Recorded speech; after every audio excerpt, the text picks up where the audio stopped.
இந்த நாளிலும் கூட கர்த்தருடைய பெரிதான கிருபையினால் கர்த்தர் உங்கள் மத்தியில் எங்களை கொண்டு வந்து அவருடைய வார்த்தையை கொடுக்கும்படி என் தேவன் கொடுத்த கிருபைக்காக நான் நன்றி செலுத்துகிறேன்.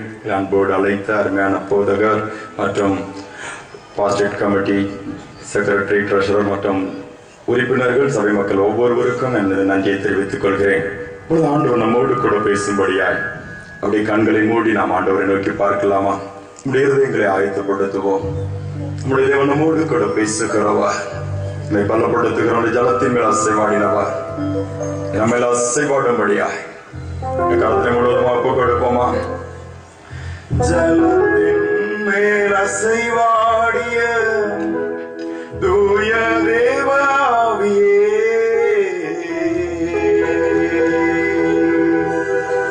ஜலத்தின் மேல் அசைவாடிய தூய தேவாவியே, வெள்ளத்தின் மேல் பலனடைய என் மேல் அசைவாடுவே, வெள்ளத்தின் மேல் பலனடைய என் மேல் அசைவாடுமே. விண்ணக காற்றேனி என்னை நோக்கி வீசிடும் வெண்போராவை போல என் மேல் வந்த மறந்திடும். விண்ணக காற்றேனி என்னை நோக்கி வீசிடும் வெண்போராவை போல என் மேல் வந்த மறந்திடும். முழங்காலை முடக்கியது முழங்கால அளவு அல்ல, முழங்காலை முடக்கியது முழங்கால அளவு அல்ல. நீச்சலாலும் வேண்டுமே எழுந்து சொல்லும் என்னை, நீச்சலாலும் வேண்டுமே எழுந்து சொல்லும் என்னை.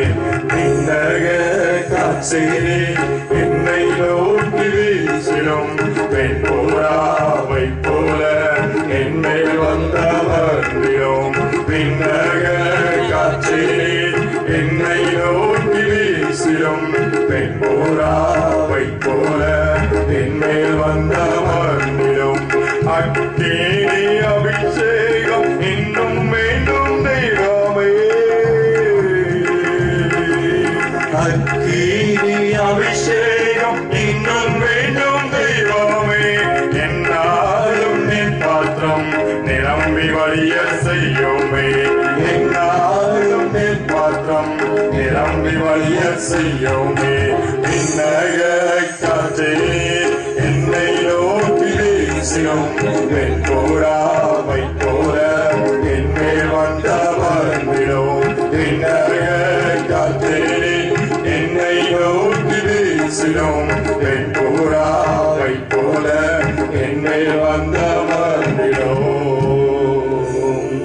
ஆராய்ந்து முடியாத பெரிய காரியங்களையும் எண்ணி முடியாத அதிசயங்களை செய்கிற அன்பின் பரலோக தகப்பனே, ஆசீர்வதிக்கப்பட்ட மாலை நேரத்திற்கு நன்றியோடு துதிக்கிறோம், ஸ்தோத்தரிக்கிறோம். இந்த வார்த்தையை தியானிக்கும்படியா நாங்கள் வந்திருக்கிறோம். அப்பா, எங்களோடு பேசுவீராக. இந்த வார்த்தைக்கு விரோதமாக இருக்கிற எல்லா அந்தகார சக்திகள், இருளின் ஆதிக்கங்கள், துறைத்தனங்கள் இயேசுவின் நாமத்தினால் இப்பொழுது காட்டி அப்புறப்படுத்துகிறோம். அப்பா, இந்த இடம் முழுவதும் இயேசுவின் பரிசுத்த ரத்தம் தெளிக்கப்படுவதாக. வந்திருக்கிற ஒவ்வொரு பிள்ளைகளுடைய இறுதியில் சிந்தனைகளையும் சூழ்நிலைகளையும் இயேசுவின் வைத்திருந்த வல்லமையுள்ள நாமத்தினாலே ஆவியானவருடைய ஆலயங்களாய் கொண்டு வருகிறேன். என்னை மறைத்துமை வெளிப்படுத்தும். மனுஷன் அப்பத்தினால் மாத்திரமல்ல, தேவனுடைய வாயிலிருந்து புறப்படும் ஒவ்வொரு வார்த்தையினாலும் பிழைப்பான் என்று நீ சொன்ன வார்த்தையின்படி பிழை போட்டுகிற வார்த்தைகள் மத்தியிலே உயிர்ப்பிக்கிற வார்த்தையை அனுப்புவீராக. மறைத்துமை வெளிப்படுத்தும். துதி, கன, மகிமை எல்லாவற்றையும் உமக்கு செலுத்துகிறேன். மீட்பர் இயேசுவின் நாமத்தில் வேண்டிக் கொள்கிறேன் நல்ல பிதாவே, ஆமென். வேதத்திலிருந்து வாசிக்கலாம். 1 தெசலோனிக்கேயர் 4ஆம் அதிகாரம் 7ஆம் வசனத்தை யாராவது எடுத்தவர்கள் வாசியுங்கள். 1 தெசலோனிக்கேயர் 4ஆம் அதிகாரம் 7ஆம் வசனம்.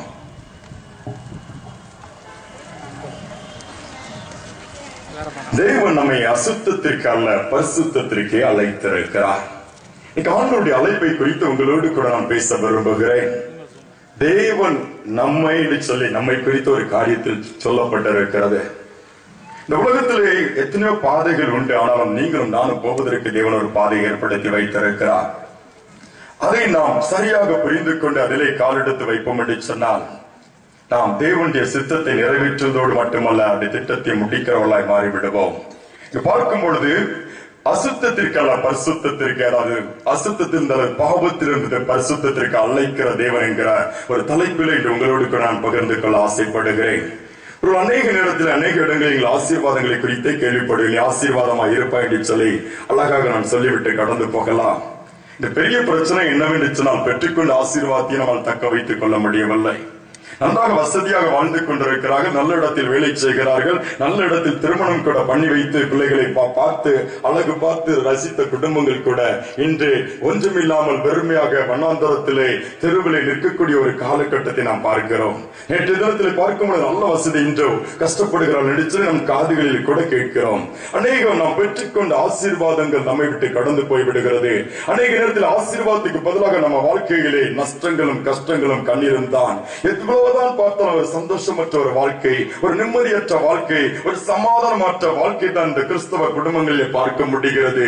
வெளி தோற்றத்திலே பார்க்கும் பொழுது எந்த விதத்திலும் குறைவற்றவர்களாய் இருக்கிறது போல நம்மை காண்பித்துக் கொள்கிறோமே ஒழிய, உள்ளத்தின் ஆழத்தில் ஒரு ஏக்கம், ஒரு போராட்டம், ஒரு வேதனை, அது சிறு பிள்ளைகள் முதல் பெரியவர்கள் வரை இருக்கிறதை பார்க்க முடிகிறது. ஒருவேளை நீங்கள் நினைக்கலாம், பெரியவர்கள் தான் கஷ்டப்படுவார்கள், சிறு பிள்ளைகளுக்கு கஷ்டமே தெரியாது, இருந்தால் சின்ன பிள்ளைகள் மாதிரி இருக்கிறது தான் வாழ்க்கை என்று சொல்லி சிறு பிள்ளைகளும் இந்த கஷ்டத்தை அனுபவிக்கிறது எல்லா இடத்திலும் பார்க்க முடிகிறது. என்னுடைய நண்பனோடு கூட நான் ஒரு ஹோட்டலில் உட்கார்ந்திருந்தேன்.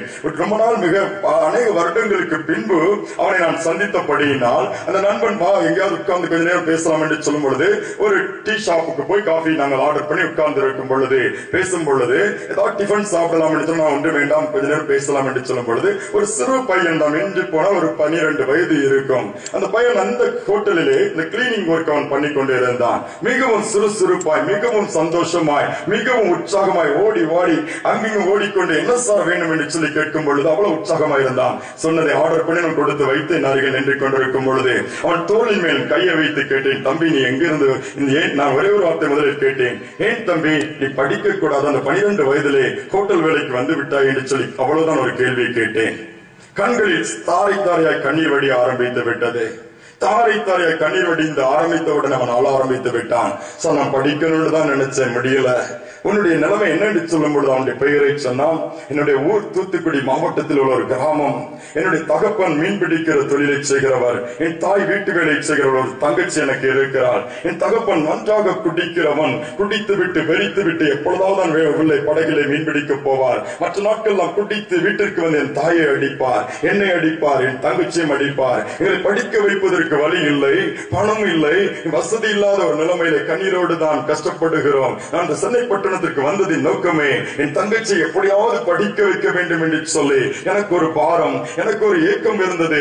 அதனால் எனக்கு இங்கு பெரிய சம்பளம் ஒன்று கிடைக்காது, ஆனால் ஆகாரம் சாப்பாடு எல்லாம் போக ஒரு 600 ரூபாய் கொடுக்கிறார்கள், அதை நான் என் வீட்டிற்கு அனுப்பி வைக்கிறேன். அதை என் தாய் எடுத்துக்கொண்டு என் தங்கச்சியை படிக்க வைத்துக் கொண்டிருக்கிறாள். நான் அதற்காக தான், ஆனால் வெளித்தோற்றத்திற்கு தான் சிரித்துக் கொண்டிருக்கின்ற சிறு பையன் சொன்னான்.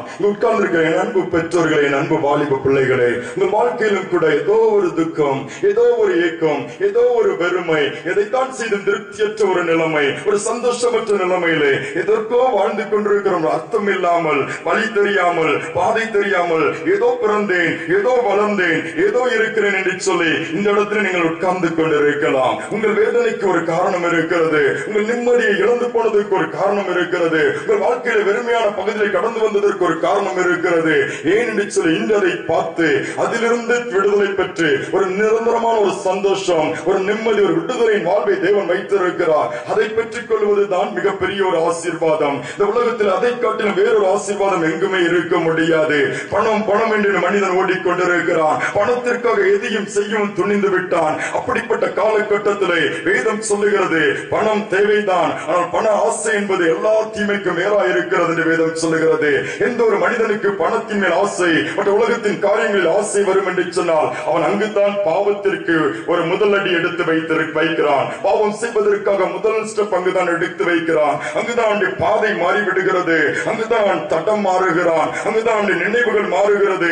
அதை அடையும்படியாய் எதை வேண்டுமானாலும் செய்து ஒரு தவறை செய்கிறான். அதை மறைக்க பல தவறுகளை செய்யக்கூடிய காலகட்டத்தில் வாழ்ந்து கொண்டிருக்கிற திருச்சபையராக நாம் இந்த நாட்களில் தேவன் உங்களுக்கும் எனக்கு ஒரு பாதையை வைத்திருக்கிறார். அந்த பாதை தான் பரிசுத்தத்தின் பாதை, அதுதான் தேவனுடைய சித்தம் என்று சொல்லி அதே தெசலோனிக்கேயர் நிருபத்திலே முன்பாக பவுல் அழகாக எழுதுகிறார். இந்த சபையாருக்கு எழுதுகிற ஒரு காரியம், தேவன் நம்மை அசுத்தத்திற்கு அல்ல, பாவத்திற்கு அல்ல, இந்த உலகத்திற்கு அல்ல, உலக பிரகாரமாய் எது வேண்டுமானால் இஷ்டப்படி வாழ்வதற்காக அல்ல, பரிசுத்தத்திற்காகவே அழைத்திருக்கிறாராம். இயேசு இந்த உலகத்தில் அனுப்பப்பட்டதின் நோக்கமும் அதுதான். அவர் பரிசுத்தம் உள்ள தேவன். நம்முடைய தேவனை போல பரிசுத்தம் உள்ள தேவனை எங்கும் பார்க்க முடியாது. எல்லாவற்றிலும் பரிசுத்தம் உள்ளவராயிருந்தார். என்னில் உங்களில் குற்றம் உங்களால் குற்றம் கண்டுபிடிக்க முடியுமா என்று சவால் விட்ட தேவன் நம்முடைய இயேசு கிறிஸ்து தான். யோசித்து பாருங்கள், அந்த இயேசு ஒரு பாதை, அந்த இயேசுவுக்கு ஒரு பாதை இப்பதான் வைத்திருந்தார். அந்த பாதை தான் கல்வாரி பாதை. வேதத்தில் இன்னொரு வசனத்தை கூட பார்ப்போம் என்று சொன்னார். லூக்காவின் சுவிசேஷம் 9ஆம் அதிகாரம் 23ஆம் வசனம் என்ன சொல்லுகிறது என்று சொன்னார், ஒருவன் என்னை பின்பற்ற விரும்பினால், யாரை பார்த்து சொல்லுகிறார்? கூடியிருந்த அத்தனை ஜனங்களையும் பார்த்து, சீஷர்களை பார்த்து ஒரு காலத்திலே கூப்பிடுகிறார், என்னை பின்பற்றி வா என்று சொல்லி. இது ஒரு கூட்ட ஜனங்களை பார்த்து சொல்லுகிறார், ஒருவன் என்னை எல்லோரையும் இயேசு அந்த நேரத்திலே நோக்கி, ஒருவன் என்னை பின்பற்ற விரும்பினால் தன் சிலுவை எடுத்துக்கொண்டு அனுதினம் என்னை பின்பற்ற கடவன் என்று சொல்லி அந்த இடத்தில் இயேசு சொல்லுகிறார். ஏதோ அவருடைய சிலுவைக்கு உதவி எனக்கு தோல் கொடுக்க வேண்டும் என்று சொல்லி கூப்பிடவில்லை. எனக்கு முன்பாக சிலுவை வைக்கப்பட்டிருக்கிறது. எனக்கு முன்பாக தேவன் ஒரு பாதை ஏற்படுத்தி வைத்திருக்கிறார். அந்த பாதையிலே அந்த மரணத்தின் ஊடாகத்தான் கடந்து செல்ல வேண்டும். நீங்கள் அந்த நேரத்தில் தோல் கொடுக்க வேண்டும். நீங்கள் என்னோடு கூட இருக்க வேண்டும் என்று சொல்லி தன் சிஷ்யர்கள் அப்படி பேசவில்லை. என்னை பின்பற்ற விரும்பினால் ஒரு விருப்பத்தை இந்த இடத்திலே வைக்கிறார், ஒரு ஆப்ஷனை அந்த இடத்திலே வைக்கிறார். நான் கட்டாயப்படுத்த விரும்பவில்லை. நீ பின்பற்ற விரும்புவாய் என்று சொன்னால் உன் சிலுவை உனக்கென்று கொடுத்திருக்கிறார். ஒருவரை சிலுவை என்று சொன்னால் நீங்கள் பாடுகள் என்று நினைப்பீர்கள். அப்படி அல்ல. தேவனுடைய திட்டம் நீ அதை நிறைவேற்றும்படி உனக்கு கொடுக்கப்பட்ட ஒரு ரெஸ்பான்சிபிலிட்டி, ஒரு பொறுப்பு, அல்லது தேவனுடைய சித்தம் என்பதை எடுத்துக் கொள்ளுங்கள். குமாரனாக இயேசு அனுப்பப்பட்டதின் நோக்கமும் அதுதான். பிதாவின் சித்தத்தை நிறைவேற்றும்படி அவர் பாதையை ஏற்படுத்தியிருந்தார். அது சுகபோகமான வாழ்க்கையின் பாதை அல்ல. அது தேவனுடைய குமாரன் என்பதை நிரூபித்து நான் தான் வல்லமையுள்ளவர் என்பதை காண்பிப்பதற்காக அல்ல. அடிக்கப்படுகிற ஆட்டுக்குட்டியாய் உலகத்தின் பாவத்தை சுமந்து தீர்க்கும்படியாய் இயேசு அனுப்பப்பட்டார். அபர்ணமாக பாவத்தை சுமந்து தீர்க்கும்படியாய் 2000 ஆண்டுகளுக்கு முன்பாக கொல்கத்தாவின் பாதை வழியாக நமக்காக கடந்து சென்றார். அதோடு அந்த பாதை முடிந்து விடவில்லை. கல்வாரி பாதை இன்றும் தொடர்ந்து கொண்டிருக்கிறது. இயேசு பிதாவின் சித்தத்தை நிறைவேற்றினவுடன் சீஷர்கள் அதே பாதையிலே கடந்து சென்றார்கள். அதே கல்வாரி பாதை இன்று வரை திறந்தே இருக்கிறது. ஏன் நீங்களும் நானும் அந்த பாதையில் தான் கடந்து செல்ல வேண்டும் என்று சொல்லி கர்த்தர் விரும்புகிறார். அந்த பாதையில் தான் ஒரு பரிசுத்தமாக்குதல் உண்டாகிறது. அந்த பாதையில் தான் நம்முடைய பாத்திரம் பரிசுத்தமாக்கப்படுகிறது. அந்த பாதையில் தான் தேவனுக்கு ஏற்ற பாத்திரமாக நாம் அணையப்படுகிறோம். உலகத்தில் எத்தனையோ பாதைகள் உண்டு. அந்த பாதையில் உங்களுக்கு பார்ப்பதற்கு அழகாக இருக்கலாம், போவதற்கு வசதியாக இருக்கலாம், லகுவாக இருக்கலாம், ஒருவேளை குறுக்கு பாதையாக கூட இருக்கலாம். சுற்றி போக வேண்டியது இல்லை என்று சொல்லி நீங்கள் தீர்மானம் எடுத்தாலும் முடிவில் அது வேதனையாக மாறிவிடுகிறது. சிம்சனுடைய வாழ்க்கை அப்படித்தான். அவன் பாதையை மறந்து போய்விட்டான். எதற்காக தேவன் என்னை அழைத்தார்? பரிசுத்தம் உள்ள தேவன் பரிசுத்தமான காரியங்களை நடப்பிப்பதற்காக மட்டுமே அழைத்தார். அதற்காக அதை மறந்தவனாய் எங்கே போய் தெளிலாளின் வீட்டிலே நேரத்தை செலவழித்து அங்கு சிநேகத்தை ஏற்படுத்தி தன் சரீரத்தை பாவத்துக்கு உட்படுத்தி எல்லா உடன்படிக்கையை உடைத்து வல்லமையாக பயன்படுத்தப்பட்ட பாத்திரம் பாவம் என்கிற ஒரு காரியத்தினாலே கண்கள் பிடுங்கப்பட்டவனாய், கைகளில் விலங்கிடப்பட்டவனாய், மொட்டை அடிக்கப்பட்டவனாய், வேடிக்கை பொருளாய் மாறிவிட்டான். அநேக நேரத்தில் தேவன் நம்ம எதற்காக தெரிந்து கொண்டார் என்பதை நாம் அறிந்து விடாமல் போய்விடுகிறோம். ஏதோ வாழ்கிறோம், உலகத்தோடு ஒத்து போய்விடுகிறோம். இந்த வாழ்க்கை இப்படித்தான் இருக்கும், இந்த வாழ்க்கை இப்படித்தான், வேறு வழி இல்லை என்று சொல்லி உலகத்தை, மற்றவர்களை, அரசாங்கத்தை குறை சென்று கொண்டிருக்கிறோம். நாம் வேறு பிரிக்கப்பட்ட ஜனங்கள் என்பதை நாம் மறந்துவிடக் கூடாது. யோவான் எழுதின சுவிசேஷம் 17ஆம் அதிகாரத்தை எடுத்து வீட்டில் போய் வாசித்து பாருங்கள். நீங்கள் யார், எப்படிப்பட்டவர்கள், எதற்காக அழைக்கப்பட்டிருக்கிறீர்கள், உங்களுடைய வேலைதான் என்ன என்பதை இயேசு அந்த இடத்திலே சொல்லுகிறார். We are chosen from the world. உலகத்திலிருந்து தெரிந்து கொள்ளப்பட்டவர்களாம். ஆனால் we are not of the world. ஆனால் உலகத்தார் அல்ல. உலகத்திலிருந்து நான் உங்களை பிரித்து எடுத்திருக்கிறேன். உலகத்தார் அல்ல, அந்த உலகத்தில் தான் நான் உங்களை வைத்திருக்கிறேன். ஒரு வித்தியாசமான வாழ்க்கை நீங்கள் வாழ வேண்டும் என்று சொல்லி அதோடு விட்டுவிடவில்லை. நான் உங்களை உலகத்திற்குள்ளே அனுப்புகிறேன். எதற்காக? என்னுடைய திட்டத்தை, சித்தத்தை நீங்கள் நிறைவேற்ற வேண்டும் என்று சொல்லி இந்த இடத்துல நாம் வந்திருக்கிறோம். நம்முடைய வாழ்க்கை எப்படி இருக்கிறது கொஞ்சம் யோசித்து பாருங்கள். பாடுகள் என்று சொன்னால் வேண்டாம் என்று சொல்லுகிறோம், வேதனைகள் என்று சொன்னால் வேண்டாம் என்று சொல்லுகிறோம், நெருக்கம் என்று சொன்னால் அதை ஏற்றுக்கொள்ளக்கூடிய இருதயம் அல்ல. இப்படிப்பட்ட ஒரு சமுதாயம், சகிப்புத்தன்மை என்று சமுதாயத்தில் தேடினாலும் கண்டுபிடிக்க முடியவில்லை. உடனே கோபம் வந்து விடுகிறது, பொறுமையை பார்க்க முடியவில்லை. எங்கு பார்த்தாலும் பாவம் பெருகியிருக்கிற இந்த நாட்களிலே பாவத்தில் இருந்து தேவன் பரிசுத்தத்திற்கு ஒரு அழைப்பை இன்று இரவு உங்கள் முன்பாக வைக்கிறார். நீங்கள் யாராக இருக்கலாம், எப்படிப்பட்ட நிலைமையில இருக்கலாம், நீங்கள் எந்த இடத்திலே சிக்கி இருக்கிறீர்கள், எந்த காரியங்களை துக்கப்படுத்துகிறது, எந்த இடத்தில் விடுதலை இல்லாமல் எந்த ஒரு குற்ற உணர்வோடு வாழ்ந்து கொண்டிருக்கிற இடத்திலே நம்மத்தில் உலாவிக் கொண்டிருக்கிற ஆண்டவருக்கு தெரியும். ஒரு மனிதனை ஏமாற்றி விடலாம், மனைவியை ஏமாற்றி விடலாம், கணவனை ஏமாற்றி விடலாம், பெற்றோர்களை ஏமாற்றி விடலாம், என் பிள்ளைகளை கூட ஏமாற்றி விடலாம். நம் முன்பாக உலாவிக் கொண்டிருக்கிற, நம்மை கண்களை வைத்து பார்த்துக் கொண்டிருக்கிற நம்முடைய தேவனுக்கு முன்பாக எந்த ஒரு காரியத்தை மறைக்கவே முடியாது. நம் முதல் நாள் இந்த இரவிலே தேவன் பக்கமாக திரும்பும்படியாக கர்த்தர் எதிர்பார்க்கிறார். தேவன் அதைத்தான் எதிர்பார்க்கிறார். கடைசி நாட்கள், இந்த நாட்கள் அவருடைய பாதைகளே அவருடைய சித்தத்தை செய்யும்படி அவர் கூட்டத்தை எழுப்ப விரும்புகிறார். எத்தனையோ பெரிய பெரிய கூட்டங்களை பார்க்கிறோம். ஆண்டவருடைய வழியில் செல்கிற கூட்டம் என்று சொன்னால் சொற்ப நபர்கள் தான் அதில் செல்ல விரும்புகிறார்கள். மற்றெல்லாம் இது எனக்கு ஒத்து வராது, இதை நான் செய்ய முடியாது என்று சொல்லிவிடுகிறார்கள். காரணம், இந்த உலகத்தின் காரியங்கள் அவர்களை இழுத்து விட்டது. உலகத்தின் காரியங்கள் இயேசுவின் நாட்களில் கூட அதைத்தான் பார்க்கிறோம். 70 பேரை தன்னுடைய பின்பற்றும்படி அழைக்கும் பொழுது இவருடைய கட்டளைகள், இவர் கடந்து வந்த பாதையை பார்த்து இது எங்களுக்கு ஒத்து வராது, இது எங்களுக்கு சரி வராது என்று சொல்லிவிட்டார்கள். ஆனால் வேதம் என்ன சொல்லுகிறது? லூக்கா எழுதின சுவிசேஷத்தை நீங்கள் எடுத்து வைத்துக் கொள்ளுங்கள். 5ஆம் அதிகாரத்திலே பார்ப்பீர்கள் என்று சொன்னால் 4ஆம் வசனத்திலிருந்து சொல்லுகிறது. அங்கு இயேசு போதகம் பண்ணின உடனே பேதுருவிடம் படகை ஆழத்திற்கு தள்ளி கொண்டு போய் மீன் பிடிக்கும்படிய வலைகளை போடு என்று சொல்லுகிறார். பேதுரு அவன் சொல்லுகிறான், ஐயா, நாம் முழுவதும் பிரயாசப்பட்டு விட்டோம், ஒரு மீன் கிடைக்கவில்லை, இது நான் வீட்டிற்கு போகிற ஒரு நேரம், நீர் ஏதோ படகை கேட்டீர், படகை கொடுத்திருக்கிறோம், உம்முடைய வேலை முடிந்து விட்டது, நான் வீட்டிற்கு போகிறேன் என்று அவன் சொல்லவில்லை. அவன் சொல்லுகிறான், தன்னுடைய வெறுமையை சொல்லுகிறான், தன்னுடைய வேதனையை சொல்லுகிறான், தன்னுடைய சூழ்நிலை சொல்லுகிறான். அதோடு மட்டுமல்ல, ஆகிலும் உம்முடைய வார்த்தையின்படி நான் செய்கிறேன். என்ன இயேசு சொன்னார்? படகை ஆழத்திற்கு தள்ளி கொண்டு போ, ஆழத்திற்கு கொண்டு போ. Is it easy? No, it is very difficult. ஏனென்று சொன்னால் அப்பொழுதுதான் கடலில் வந்து வெளியே வந்திருக்கிறான். மீண்டும் ஆழத்திற்குள் அல்லது அருகில் இருக்கிற பக்கத்தில் மீனை ஏற்படுத்தி கொடுக்க என் தேவனால் முடியும். ஆனாலும் அவனுடைய கீழ்ப்படிதலை பார்க்கிறார். ஆழத்திற்கு தள்ளி கொண்டு போய் மீன் பிடிக்கும் பொழுது வலையை போடுகிறார்கள். வலை கிழியத்தக்க மீன்கள் பிடித்து படகுகளை நிரப்புகிறார்கள். அதை பார்த்தவுடன் பேதுரு பிரமித்து என்ன சொல்லுகிறான்?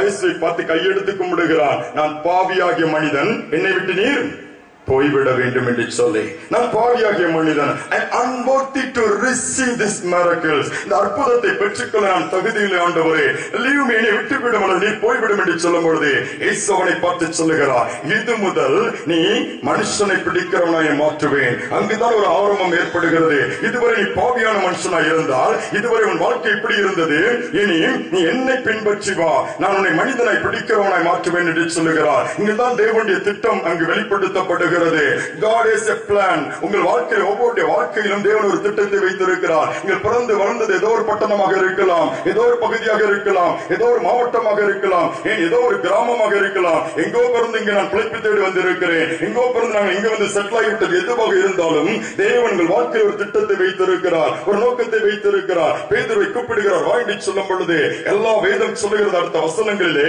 படகு மீன்கள் எல்லாவற்றையும் விட்டு விட்டு ஆண்டவரை பின்பற்றினானாம். இதை யாரும் அதிகமாக சொல்ல மாட்டார்கள். எல்லாரும் சொல்லுவார்கள், படகை கொடுத்தால் படகை ஆண்டவர் மீனால் நிரப்புவார் என்று சொல்லி. அதற்காக ஆண்டவர் உன்னை மீனை கொடுக்கவில்லை. அப்படி கொடுப்பார் என்று சொன்னால் உடனே பேதுருவை பார்த்து சொல்லுவாய், பேதுருவே, ராம் முழுவதும் மீன் பிடித்தும் உனக்கு மீன் கிடைக்கவில்லை. இப்பொழுது பார், என் வார்த்தைக்கு கீழ்ப்படிந்தாய், உன் படகு, உன் சகோதரனுடைய படகு, உன்னுடைய நண்பருடைய படகு எல்லாம் நிரம்பி விட்டது. இப்போ ஒரு வாரத்துக்கு நீ மீன் பிடிக்க வேண்டிய அவசியம் இருக்காது. இதை விற்று அப்படியே விற்காவிட்டாலும் காய போட்டு கருவாடாய் மாற்றி அதையும் விற்று உன் குடும்பத்தோடு கொஞ்ச நாள் நீ ஓய்வெடுக்கலாம் என்று சொல்லி இயேசு கடந்து போயிருக்கலாம். அப்படி அல்ல, அத்தனை மீன்களையும் அப்படியே விட்டுவிட்டு, வலைகளையும் விட்டுவிட்டு என்னை பின்பற்றி வாண்டி சொல்லுகிறார்கள். இதுதான் சொல்லுகிறார் இயேசு. இதுதான் அவருடைய அழைப்பு. இந்த உலகத்தை பிடித்துக் கொண்டிருக்க இயேசு விரும்ப மாட்டார். இந்த உலகத்திலே உள்ள காரியங்களை பற்றிக் கொண்டிருக்க இயேசு விரும்ப மாட்டார். அவைகளை விட்டு விட்டு என்னை பின்பற்றி வா என்று சொல்லும் பொழுது உன்னை நான் மனிதனை பிடிக்கிறவனாய் மாற்றுவேன். ஒருவேளை இயேசுவை பின்பற்றி எல்லாத்தையும் விட்டுட்டு எப்படிங்க போக முடியும் என்று சொல்லி எல்லாவற்றையும் விட்டு இல்ல, அதன் மேல் உள்ள பற்று, எல்லா விருப்பங்களை நீங்கள் விட்டு விட்டாலே போதும். ஆண்டவர் உலகத்தின் காரியங்களை கொடுக்காமல் இருக்க மாட்டார். உங்களை ஆசீர்வதிக்கத்தான் செய்வார். அந்த ஆசீர்வாதத்தில் ஒரு சந்தோஷம் இருக்கும், அந்த ஆசீர்வாதத்தில் ஒரு நிம்மதி இருக்கும், அந்த ஆசீர்வாதத்தில் ஒரு சந்தோஷமாக இருக்கும். கோடிக்கணக்காய் பணம் வைத்திருக்கிறதை பார்த்து கேளுங்கள், தூக்கமே வரமாட்டிருக்கு என்று சொல்லுவார்கள். வீட்டை விட்டு பூட்டி விட்டு எங்கேயாவது ஊருக்கு போகலாம் என்று சொன்னால் எதையாவது பார்க்கலாம், எப்படி வீட்டை போட்டுட்டு போறதுன்னு தெரியல, நாட்டு நிலைமை சரியில்லை, எதையாவது வந்து எடுத்துட்டு போயிருவாங்கன்னு சொல்லிட்டு அந்த குடிசையில் இருந்து கஞ்சி குடிக்கிறவனை பாருங்கள், அவன் எப்பொழுதும் எங்கு படுத்தாலும் தூங்குவான், எங்கு பார்த்தாலும் சந்தோஷமாயிருப்பான்.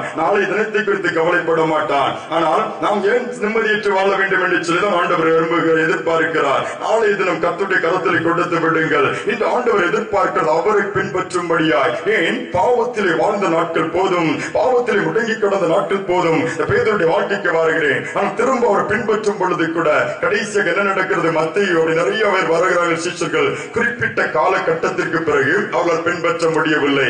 ஏன் தெரியுமா? அவர்கள் எதிர்பார்ப்பு ஆண்டவர் மூலமாய் ஆசீர்வாதங்கள் கிடைக்கும், ஆண்டவர் இந்த உலகத்திலே ஆளும்படியாய் பெரிய ஆளாய் மாறிவிடுவார், நாங்களும் பொறுப்புகளை ஏற்றுக்கொண்டு பெரிய காரியங்களை செய்வோம் என்ற ஒரு எதிர்பார்ப்பு. அந்த எதிர்பார்ப்பு என்ன ஆகிவிட்டது தெரியுமா? எல்லோரையும் சோர்ந்து போய் இவர்கள் பின்மாற்றத்திலே போகவிட்டு. ஏனென்றால் இயேசு தெரிந்து கொண்ட பாதை என்ன பாதை தெரியுமா? அது கரடு முரடான பாதை. அது பிதாவின் சித்தத்தின்படி ஏற்படுத்தப்பட்ட அந்த கல்வாரி பாதை. 2 நாட்கள்ல தியானிக்கிற நாம் கூட இப்படிப்பட்ட நெருக்கமான காரியங்கள்ல நினைச்சு சோர்ந்து போய் வந்திருக்கீங்களா? ஒரு நாள் வரும், இந்த பாதையின் முடிவு ஒரு பெரிய ஆசீர்வாதத்தை கொண்டு வரும் என்பதை நீங்கள் மறந்து விடக்கூடாது. யாரெல்லாம் கல்வாரி பாதையில வந்து சிலுவையில தொங்கின இயேசுவை மீட் பண்றாங்களோ உங்க பாரங்கள் எல்லாம் உருண்டு போயிரும். வேதம் சொல்லுகிறது, நிறைய அனுபவத்தில் நீங்கள் கேட்டிருப்பீர்கள். இந்த மோட்ச பிரயாணம் என்கிற ஒரு புத்தகத்தை எழுதின ஜான் பனியன் அதில் ஒரு மனுஷனை சொல்லுகிறான். கிறிஸ்தியான் என்கிற ஒரு மனிதனுடைய வாழ்க்கையை பார்க்கும் பொழுது கூட அது ஒரு உதாரணம் கொடுத்து எழுதப்பட்ட ஓமைகளாக காரியங்கள் கூட. இவன் பாரத்தை சுமந்துகிட்டே போவான், மனசுல எல்லாம் வேதனை, ஒரு பெரிய தோல்ல ஒரு பெரிய மூட்டை இருக்கும், எங்க போய் எப்படி இறக்கி வைக்க எல்லார்ட்டையும் கேட்பான், யாரும் முடியாது சொல்லுவாங்க. கடைசியாக அந்த கல்வாரி சிலுவை வந்தவுடனே தன்னை விட்டு தானே அது உருண்டு போயிடும். ஒரு ஃப்ரீனஸ் அவன் ஃபீல் பண்ணுவான். இந்த மாதிரிதான் நம்முடைய வாழ்க்கையில உங்க மன துக்கத்தை யாராலும் மாற்ற முடியாது, மன பாரத்தை யாராலும் மாற்ற முடியாது. அதுக்கு ஒரே ஒரு வழி, இந்த கல்வாரி பாதையில உங்களுக்கு முன்பாக கடந்து செல்கிற இயேசு நீங்கள் பின்பற்றி போகும்போது நிச்சயமாக அந்த பாரங்களை அவர் எடுத்து போட்டு ஒரு பரம சந்தோஷத்தை உங்களுக்கு கொடுப்பாரு. நெருக்கங்கள் இருந்தாலும் பிரச்சனை வந்தாலும் சோர்ந்து போக மாட்டீங்க. நீங்க சொல்லுவீங்க, இந்த வாழ்க்கை எனக்கு நிரந்தரம் கிடையாது, இந்த பூமி எனக்கு நிரந்தரம் கிடையாது, என்னுடைய அழைப்பு பரலோகத்தினுடைய தேவனோடு கூட நிரந்தரமா இருக்கும்படியா என்று சொல்லி உங்கள் வாழ்க்கையில் அடுத்த ஸ்டெப்புக்கு போக ஆரம்பித்து விடுவீர்கள். சரி, போகட்டும், அடுத்த காரியத்துக்கு வருங்க. கிறிஸ்தவர்கள் என்றால் யார்? ஒருவேளை கஷ்டம் தான் படணுமா, சிலுவையை சுமக்கணுமா, நீங்க ஒரு கேள்வி உங்க எல்லாருக்கும் வரும். இதெல்லாம் புதுசா இருக்கு, நீங்க யோசிப்பீங்க. கிறிஸ்தவர்கள் என்றால் யார்? வேதத்திலே வாசிக்க கேட்கலாம். வேதத்திலே அப்போஸ்தலர் நடபடிகள் 11ஆம் அதிகாரம் 26ஆம் வசனத்தை யாராவது வாசியுங்கள். அப்போஸ்தலர் 11:26. அவர்கள்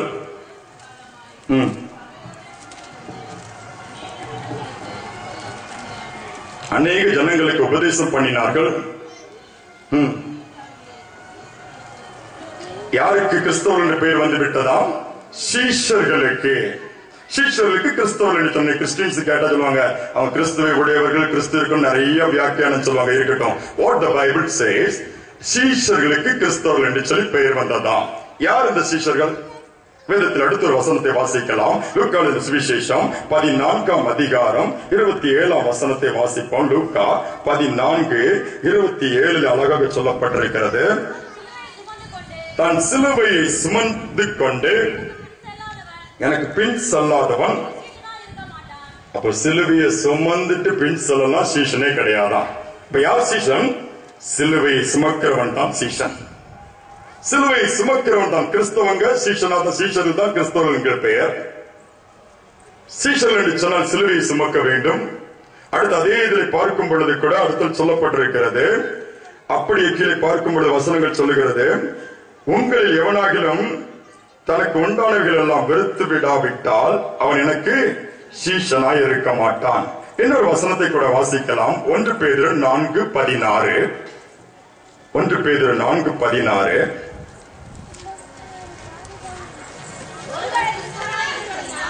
ஒருவன் அல்லது ஒருத்தி கிறிஸ்தவனாய் இருப்பதினால் பாடுபட்டால் வெட்கப்படாமல் இருந்து கிறிஸ்துவின் நிமித்தம் தேவனை மகிமைப்படுத்த கடவான். பாடுபட வேண்டிய சூழ்நிலை இருக்குன்னு தான் பைபிள் சொல்லுது. ஏற்றுக்கொள்ள முடியல. இன்னைக்கு ஆண்டவர்கிட்ட வந்தா என் பிள்ளை கல்யாணம் ஆயிருமா, என் பிள்ளை நல்லா படிக்குமா, என் கடன் பிரச்சனை மாறிடுமா? கண்டிப்பா மாறும், எல்லாம் நடக்கும், இல்லைன்னு சொல்லல. பட் திருப்பி பிரச்சனை வருத. ஒரு பிரச்சனை முடிஞ்சவொடனே அடுத்த பிரச்சனை. நீ தலைவலின்னு ஜோம் பண்ணுவாங்க, சோமாயிரம் நாளைக்கால முதுகு வலின்னு ஒரு புதிய பிரச்சனை வந்துடுது. ஒரு நிரந்தரமற்ற ஒரு நல்ல ஒரு தீர்வு இல்லாத ஒரு நாட்கள்ல வாழ்ந்துட்டு இருக்கிறோம். பாடுகள் மாறி மாறி போய் ஆனால் ஒரு காரியத்தை நீங்கள் அறிந்து கொள்ள வேண்டும். தேவன் அனுமதிக்கிற பாடு என்று சொன்னால் அதில் உங்களுக்கு ஒரு பலன் கர்த்தர் கொடுப்பார். அந்த பாடுகள் ஆண்டவர் பக்கம் உங்களை கொண்டு வரக்கூடியதா இருக்கும். ஆனால் பாவத்தினால் வருகிற பாடுகள் அது வேறு, உங்களை தேவனை விட்டு அப்புறப்படுத்தி விடும். அநேகருக்கு தெரிவதில்லை பாவத்தின் வல்லமை. பாவத்தினுடைய வல்லமை தெரியாமல் நாம் சாதாரணமாக அதோடு விளையாடுகிறோம். அது கடைசியில் என்ன பண்ணும் என்பதை மறந்து விடுகிறோம். பாவத்திற்கு அத்தனை வல்லமை உண்டு என்பதை நீங்கள் மறந்து விடக்கூடாது. சாதாரணமாகத்தான் இருக்கும். ஒரே நாளிலே ஒரு பாவம் ஒரு மனிதனை பிடித்து விடாது. ஸ்டெப் பை ஸ்டெப் தான் பிடிக்கும். என் மொபைல் போன் பயன்படுத்துற அடுத்து எத்தனையோ பிள்ளைகளை பார்க்கிறோம். வாலிப பிள்ளைல ஃபர்ஸ்ட் அம்மா அப்பாட்ட சொல்லுவாங்க, டேடி கொடுத்து வாங்கி கொடுப்பாரு ஒரு கிஃப்ட்.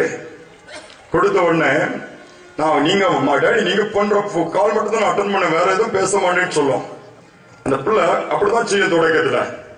கொஞ்ச நாள் பாதம் மாறும், எங்கெங்க SMS அனுப்பி தேவையில்லாத லிங்க் வந்த உடனே அடுத்த ஒரு கால் வந்தா மம்மி கேட்பாங்க, ஏய் அது யாருடி? ஒண்ணு இல்லம்மா சும்மா இருக்க, உள்ள சிக்னலே இல்ல வெளியே நின்று பேசுறேங்க.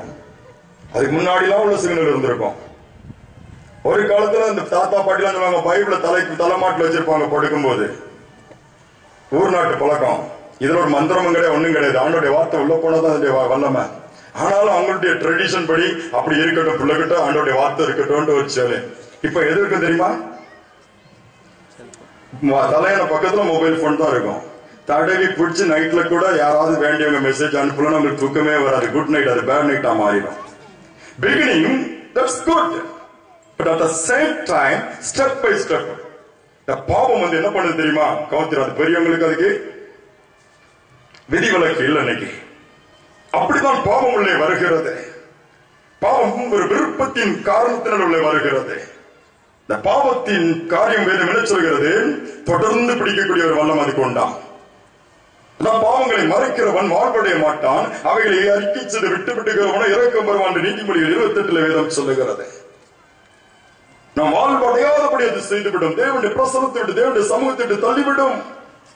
இந்த பாவத்திலிருந்து நீ தேவன் பரிசுத்தத்துக்குள் அழைக்கிறார். Don't under estimate. இது சாதாரணமான சின்ன காரியம் தானே. சும்மா தானே நான் சீரியல் பாக்குறேன், சும்மா தானே உட்கார்ந்துட்டு இருக்கிறேன், சும்மா தானே பேசிட்டு இருக்கிறேன், சும்மா டைம் போகல அதனால நான் பேசிட்டு இருக்கிறேன். Don't to that. அது உங்க வாழ்க்கையை சின்ன பண்ணாம மாற்றிவிடும்.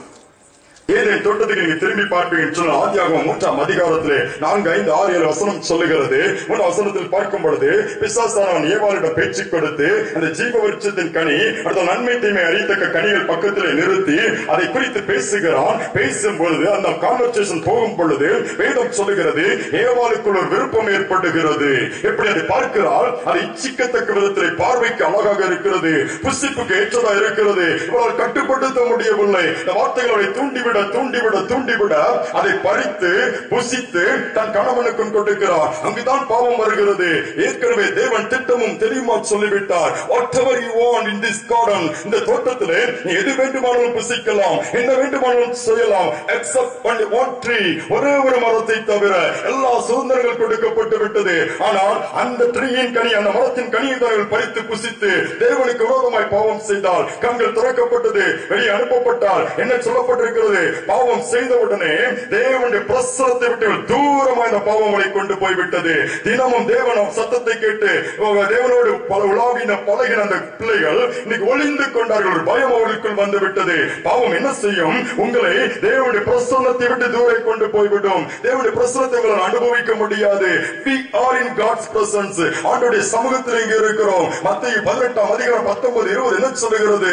அல்லாமலும் அங்கே எங்க 2, 3 பேர் ஒருமனப்பட்டு கூடியிருக்கிறார்களோ அவர்கள் மத்தியில் நான் இருக்கிறேன் என்று இயேசு வாக்கு கொடுத்திருக்கிறார். He is not a man to tell lie. அவர் பொய் சொல்வதற்கு மனிதன் அல்ல.